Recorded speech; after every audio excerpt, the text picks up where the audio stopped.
Bismillahirrahmanirrahim. Here we are again with the Born Haber cycle. पहले भी एक lecture इस पे अपलोड हमने किया है, लेकिन इस बार कोशिश ये की गई है कि वीडियो अगर थोड़ी लेंथी हो जाए तो वो बोरिंग हो जाती है और फिर उसको देखने के लिए मूड बनाना पड़ता है। तो इस बार बॉर्न हैबर साइकिल को थोड़े से वक्फे में आपको याद करवाया जाए, इसके लिए ट्राई ये की है। तो मैंने थोड़ी सी एफर्ट की है, इंशाल्लाह ये आप लोगों के लिए हेल्पफुल रहेगी। तो स्टार्ट करते हैं बगैर टाइम वेस्ट के। बॉर्न हैबर साइकिल हमें पता है हेसेस लॉ की एप्लीकेशन है। इसमें हमने साइक्लिक प्रोसेस की enthalpy of the lattice find करनी है। It was introduced by Fritz Born and Max Haber in 1919। 1919 में इसको इंट्रोड्यूस करवाया गया। अब इसमें हम करते क्या हैं, इसमें हम आयनिक कंपाउंड्स की लैटिस एनर्जी फाइंड करते हैं। लैटिस एनर्जी क्या होती है? When 1 mole of an ionic compound is formed from its ionic species, the overall enthalpy change during that chemical reaction will be known as enthalpy of the lattice or standard enthalpy of the lattice। तो क्या मतलब हुआ इसका? जब भी किसी ionic compound का एक मोल स्टैंडर्ड कंडीशन पर उसकी आयनिक स्पीशीज के मिलने से बनता है, उस दौरान जो इंथाल्पी का चेंज आता है, यानी कि इंथाल्पी रिलीज हो या फिर अब्जॉर्ब हो। यूजुअली ये होता है जब भी बॉन्ड बनता है इंथाल्पी रिलीज होती है, तो वो जो इंथाल्पी रिलीज होगी उसे आप इंथाल्पी ऑफ द लैटिस कहेंगे। दूसरी बात कि बॉर्न हैबर साइकिल को बाइनरी आयनिक कंपाउंड की लैटिस एनर्जी फाइंड करने के लिए इस्तेमाल किया जाता है। बाइनरी निकला है 2 से, बाई मतलब 2। जो 2 एटम्स ऑफ मुश्तमिल कंपाउंड हो उन्हें बाइनरी कंपाउंड कहेंगे, और आयनिक कंपाउंड वो जिनके अंदर एक मेटल नॉन मेटल होगा और उनके दरमियान आपस में आयनिक बॉन्ड पाया जाएगा, तो उन्हें बाइनरी आयनिक कंपाउंड कहेंगे। जैसे हमने यहाँ पे एग्जांपल ली M और X की। M stand for metal, metal हमेशा इलेक्ट्रॉन देते हैं, अपने ऊपर पॉजिटिव चार्ज आती हैं, और ये है X हैलोजन, ये हमेशा इलेक्ट्रॉन लेते हैं, अपने ऊपर नेगेटिव चार्ज आएंगी। तो मेटल नॉन मेटल में जब भी बॉन्ड बनेगा वो आयनिक होगा, और 2 एटम पर मुश्तमिल है, इसलिए इसे बाइनरी आयनिक कंपाउंड कहेंगे। आगे बॉर्न हैबर साइकिल में हमने क्या करना है, हमने सिंपल वे में सोडियम क्लोराइड की enthalpy of the lattice find करनी है, standard enthalpy of the lattice find करनी है। स्टैंडर्ड का मतलब तब यूज होगा जब आप रिएक्शन को स्टैंडर्ड कंडीशंस देंगे, और स्टैंडर्ड कंडीशंस क्या होती हैं? रूम टेम्परेचर 25 डिग्री सेल्सियस और 298 kelvin and the pressure is 1 atm, 1 atmospheric pressure. अगर ये कंडीशन आप किसी रिएक्शन को देते हैं और उसके रिएक्टेंट्स की भी स्टैंडर्ड फिजिकल स्टेट्स यूज करते हैं, तो that change overall enthalpy change during that reaction will be known as the standard enthalpy change. अब हमने क्या करना है, हमने सोडियम क्लोराइड की enthalpy of the lattice find करनी है। तो फर्स्ट वे में देखें, मैंने आपके सामने एक साइकिल ड्रा के यहीं से समझना है हमने। पहले आप ऐसे करते हैं, एक स्टेप को एक रिएक्शन को सिंगल स्टेप में कैरी करवाते हैं कि आप सोडियम सॉलिड फॉर्म में लेते हैं, क्लोरीन गैसियस फॉर्म में और मॉलिक्यूलर फॉर्म में लेते हैं। आप इनके अंदर कोई चेंज नहीं लाते, डायरेक्टली इनका रिएक्शन करवाते हैं और आपके पास main product NaCl sodium chloride बन जाता है। इस दौरान जो इंथैल्पी का चेंज आता है उसे आप कहते हैं इंथैल्पी ऑफ द फॉर्मेशन, क्योंकि ये कंपाउंड फॉर्म हुआ है इसलिए ये होगी enthalpy of the formation. Now ये एक सिंगल स्टेप केमिकल रिएक्शन है, इस दौरान जो इंथैल्पी का चेंज आया उसे इंथैल्पी ऑफ द फॉर्मेशन कहेंगे, और इसकी वैल्यू हमारे पास होती है -411 किलो जॉल पर मोल। अब इस रिएक्शन को आप कैरी करवाते हैं सीरीज ऑफ स्टेप्स के अंदर, कि पहले सोडियम को उसकी सॉलिड से गैसियस फॉर्म में कन्वर्ट करेंगे, फिर उसका कैटायन बनाएंगे, फिर क्लोरीन को मॉलिक्यूलर फॉर्म से एटॉमिक फॉर्म में कन्वर्ट करेंगे और उसका भी एनाइन बनाएंगे। आप ये चेंज लाएंगे, इसके लिए जो इंथैल्पी का चेंज आएगा उसे आप ΔHx कहेंगे। और जब ये कैटायन एनाइन बन जाएंगे, आयनिक स्पीशीज बन जाएंगे, आप इन दोनों का रिएक्शन करवाएंगे और इन दोनों के मिलने से, ये ब्लैक कलर वाला आपने एरो देखना है, इन दोनों के मिलने से आपके पास अगेन एक आयनिक कंपाउंड बन जाएगा। और जब आयनिक स्पीशीज के मिलने से आयनिक कंपाउंड बनेगा, उसका एक मोल बनेगा, तो ओवरऑल जो इंथैल्पी का चेंज होगा उसे आप इंथैल्पी ऑफ द लैटिस कहेंगे। इट मीन लैटिस बनने के दौरान जो एनर्जी खारिज होगी उसे आप लैटिस एनर्जी और इंथैल्पी ऑफ द लैटिस कह सकते हैं। अब ये दूसरे जो ग्रीन एरो है, इनका मतलब ये है कि अगर आयनिक स्पीशीज के मिलने से एक आयनिक कंपाउंड बना है, तब एनर्जी रिलीज हुई है, तो जब आप इस कंपाउंड को तोड़ना चाहेंगे तब आपको एनर्जी देनी पड़ेगी और उसकी आयनिक स्पीशीज बन जाएगी, यानी कि प्रोसेस बैकवर्ड भी हो सकता है। इसी तरह से जब सोडियम और क्लोरीन के मिलने से सोडियम क्लोराइड सॉलिड फॉर्म में बना था, अगर आप इसको तोड़ के ये वाली चीजें ऑब्टेन करना चाहते हैं, अगर यहाँ पे एनर्जी रिलीज हुई थी, जब आप बैकवर्ड जाएंगे एनर्जी आपको देनी पड़ेगी। यहाँ साइन पॉजिटिव का होगा, यहाँ पे नेगेटिव का। पॉजिटिव का साइन मतलब एनर्जी आप दे रहे हैं, रिएक्शन विल बी एंडोथर्मिक, और नेगेटिव साइन का मतलब रिएक्शन आपको एनर्जी दे रहा है, रिएक्शन विल बी एक्सोथर्मिक। तो हमने क्या करना है, according to the Hess's law, इस एक स्टेप की एनर्जी इन दो स्टेप्स के इंथाल्पी चेंज के सम के इक्वल होने चाहिए। क्यों? क्योंकि ये रिएक्शन अगर सिंगल स्टेप में आ रहा है प्रोडक्ट फिर भी वही बन रहा है, अगर ये टू स्टेप में आ रहा है फिर भी प्रोडक्ट वही बन रहा है। तो according to the Hess law एक सिंगल स्टेप की एनर्जी इन सब स्टेप्स के या सीरीज ऑफ स्टेप्स के इंथाल्पी चेंज के सम के इक्वल होनी चाहिए।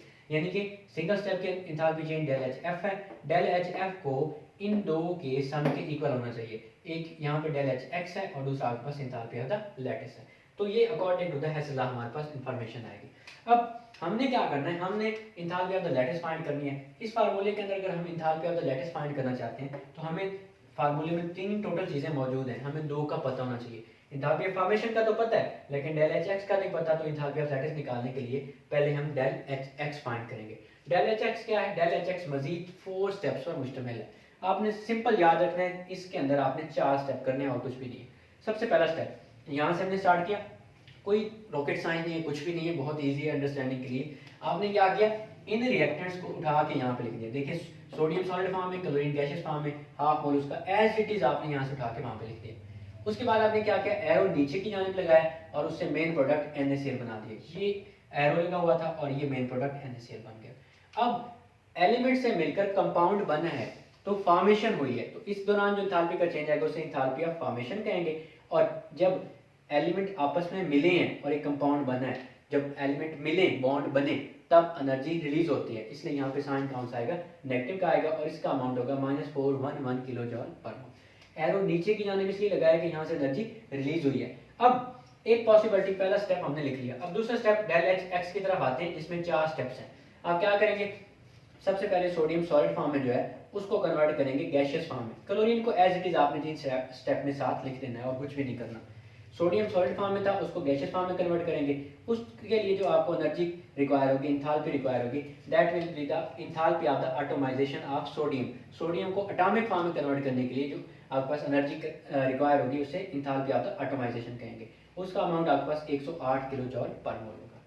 दूसरी बात, क्लोरीन एज इट इज फिर लिख देनी है, उसके बाद भी क्लोरीन वैसे लिख देनी है। नेक्स्ट स्टेप में आप जब सोडियम को गैसियस फॉर्म में कन्वर्ट कर लें तो आपने उसका कैटायन बनाना है, क्योंकि आयनिक कंपाउंड बनाने के लिए हमें कैटायन की जरूरत है। तो कैटायन बनाना मतलब उसमें से इलेक्ट्रॉन निकलवाना। सोडियम से एक इलेक्ट्रॉन निकलवाएंगे। याद रखें कि हमने गैसियस फॉर्म में इसको कन्वर्ट ही इसलिए किया कि इसके अंदर से हमने इलेक्ट्रॉन को निकलवाना था। कभी भी सॉलिड फॉर्म में एटम के अंदर से जब तक वो गैसियस फॉर्म में नहीं होगा उसके अंदर से इलेक्ट्रॉन नहीं निकलेगा। सॉलिड फॉर्म में उससे ना इलेक्ट्रॉन निकल सकता है और ना ही इलेक्ट्रॉन ऐड हो सकता है, इसलिए हमने इसे गैसियस फॉर्म में पहले कन्वर्ट किया। अब ये गैसियस फॉर्म में कन्वर्ट हो गया, इससे एक इलेक्ट्रॉन निकलवाएं। इलेक्ट्रॉन निकलवाने के लिए जो एनर्जी दरकार होती है उसे कहते हैं आयोनाइजेशन एनर्जी। तो that will be the enthalpy of the change in enthalpy of the ionization of the sodium. तो उसके अमाउंट आपके पास एक इलेक्ट्रॉन निकलवाने के लिए होगा 496 किलो जॉल पर मोल। ये भी आप इस रिएक्शन में देंगे। अब सोडियम का कैटायन बन गया। दूसरा हमें चाहिए क्लोराइड का एनायन, यानी क्लोराइड एनायन, और ये इलेक्ट्रॉन वो वाला जो सोडियम ने यहाँ पे लूज किया। नेक्स्ट स्टेप में आप क्या करेंगे, अब सोडियम का कैटायन बन चुका, सोडियम का काम यहाँ मुकम्मल है। अब क्लोरीन को लेके चलते हैं आगे। क्लोरीन मॉलिक्यूलर फॉर्म में, गैसियस फॉर्म में है, लेकिन अभी एटॉमिक फॉर्म में तो नहीं है। हम क्लोरीन को एटॉमिक फॉर्म में लेके जाएंगे। यहाँ पे देखें 1/2 हमने लगाया हुआ था, यानी कि इसका हाफ मोल Cl2 लिखा हुआ था, यानी कि मॉलिक्यूल की शक्ल में। तो मॉलिक्यूलर फॉर्म से एटॉमिक फॉर्म में इसको लेके जाएंगे। Cl2 से Cl में कन्वर्ट कर लिया, फॉर्म वही गैसियस रहे। इसके लिए जो आपको एनर्जी देनी पड़ेगी that will be the change in enthalpy of the atomization of the chlorine, यानी कि क्लोरीन को एटॉमिक फॉर्म में कन्वर्ट करने के लिए जो आपको एंथैल्पी देनी पड़ेगी। उसका अमाउंट आपके पास होगा 121 किलो जॉल पर मोल। यहाँ तक एनर्जी देने वाला प्रोसेस एंड हो चुका। अब आपने क्या करना है, सोडियम का कैटायन है आपके पास, एक इलेक्ट्रॉन है, और क्लोरीन जो है वो एटॉमिक फॉर्म में आ चुकी है। अब क्लोराइड एनायन बनाने का वक्त है, तो आप यहाँ क्या करेंगे, इसमें यही वाला इलेक्ट्रॉन ऐड करवाएंगे। जब क्लोरीन में इलेक्ट्रॉन ऐड होगा तो तब एनर्जी रिलीज होगी और उसे आप कहेंगे enthalpy, change in enthalpy of the electron affinity. Electron हासिल करने के लिए जो एनर्जी रिलीज होती है उसे आप इलेक्ट्रॉन एफिनिटी कहते हैं। उसका अमाउंट आपके पास, क्लोरीन जब एक इलेक्ट्रॉन हासिल करेगा तो 349 किलो जॉल पर मोल एनर्जी वहां से रिलीज होगी। जब इलेक्ट्रॉन ऐड हो जाएगा आपके पास क्लोराइड एनायन बन जाएगा और सोडियम का कैटायन बन जाएगा। और ये आयनिक स्पीशीज दो हमारे पास यहाँ पे बन चुकी हैं। अब दो आयनिक स्पीशीज आपस में मिलेंगी, गैसियस फॉर्म में रिएक्ट करेंगी। इनके मिलने से हमारे पास अगेन एक आयनिक प्रोडक्ट बन जाएगा जो कि हमारा मेन प्रोडक्ट NaCl होगा। इस रिएक्शन के दौरान, इस स्टेप के दौरान जो इंथैल्पी का चेंज आएगा उससे आप change in enthalpy, standard change in enthalpy of the lattice कहेंगे। अब इसको हमने फाइंड करना है। इसको फाइंड करने के लिए इस फार्मूले को हम रीअरेंज कर लेते हैं। हमें चाहिए एंथैल्पी ऑफ द लैटिस, ये वाली चीज़ चाहिए, ये यहाँ एक्स्ट्रा, इसको इस साइड पे लेके जाएं। तो हमारे पास फार्मूला कुछ इस तरह से बनेगा। हम यहाँ थोड़ी सी स्पेस क्रिएट कर लेते हैं। देखिए फार्मूला हमारे पास कुछ इस तरह से बनेगा। इसी को रीअरेंज अगर करें, हमें चाहिए change in enthalpy of the lattice, ये यहीं पे रहेगा, ये डेल एच एक्स इधर आ जाएगा। डेल एच एफ पहले से वहां मौजूद है, डेल एच एफ, और ये इधर आके माइनस हो जाएगा, माइनस डेल एच एक्स।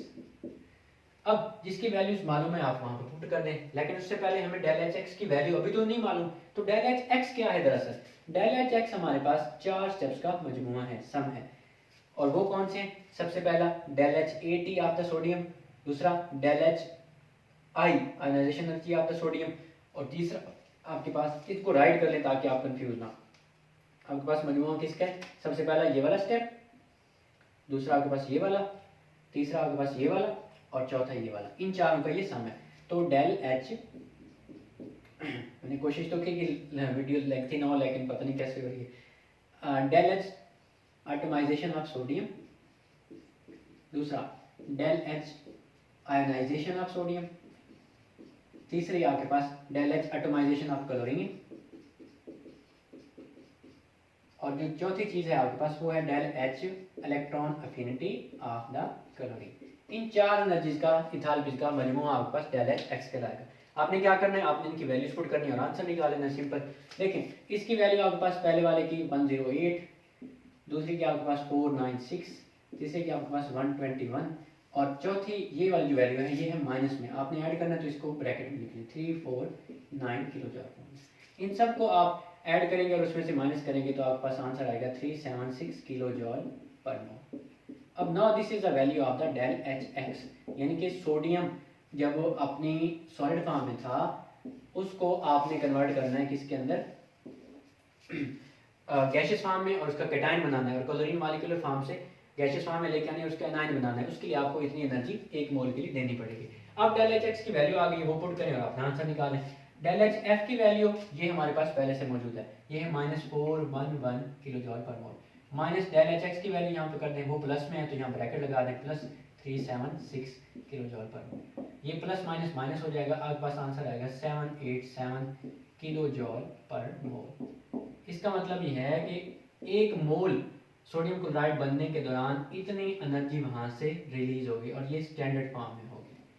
ये एमसीक्यूज में पूछा जा सकता है कि 1 मोल सोडियम क्लोराइड की एंथैल्पी ऑफ लैटिस कितनी होती है। Keep one thing on your mind कि जब सोडियम और क्लोराइड एनाइन कैटायन के मिलने से सोडियम क्लोराइड बना, इतनी एनर्जी रिलीज हुई, इतना अमाउंट। और अगर आप इसी लैटिस को, इसी क्रिस्टल को तोड़ना चाहते हैं तो ये प्रोसेस रिवर्स होगा, और फिर आपको इतना same amount of the energy इस रिएक्शन को देना पड़ेगा, तब जाके कैटायन और एनाइन बनेंगे। तो that was all about the Born Haber cycle. I hope so कि it will be helpful for you peoples. इसको एमसीक्यूज के लिए आपने ये वाला पॉइंट लाजमी याद रखना है, फिर बाइनरी एटम कंपाउंड वाला। उसके बाद ये साइकिल बहुत ही ईजी है अंडरस्टैंडिंग के लिए। अगर अब भी आपको समझ ना आ रहा हो तो आप मज़ीद आसानी के लिए कमेंट सेक्शन में मुझे बता सकते हैं। इंशाल्लाह इससे भी आसान कोशिश करेंगे, जैसे आप चाहेंगे उस तरह से इंशाल्लाह इसको हम ढालेंगे ताकि आप लोगों के लिए ये ईजी रहे। लास्ट में कि एंथैल्पी ऑफ द लैटिस जो है आयनिक कंपाउंड के स्ट्रक्चर, उसकी स्ट्रेंथ और उसकी कुछ प्रॉपर्टीज़ के बारे में इंफॉर्मेशन देती है। ये भी आपने की पॉइंट ऑब्जेक्टिव के लिए तैयार कर लेना है। Thank you so much. इंशाल्लाह next time we will come up with some other topic. अल्लाह हाफ़िज़।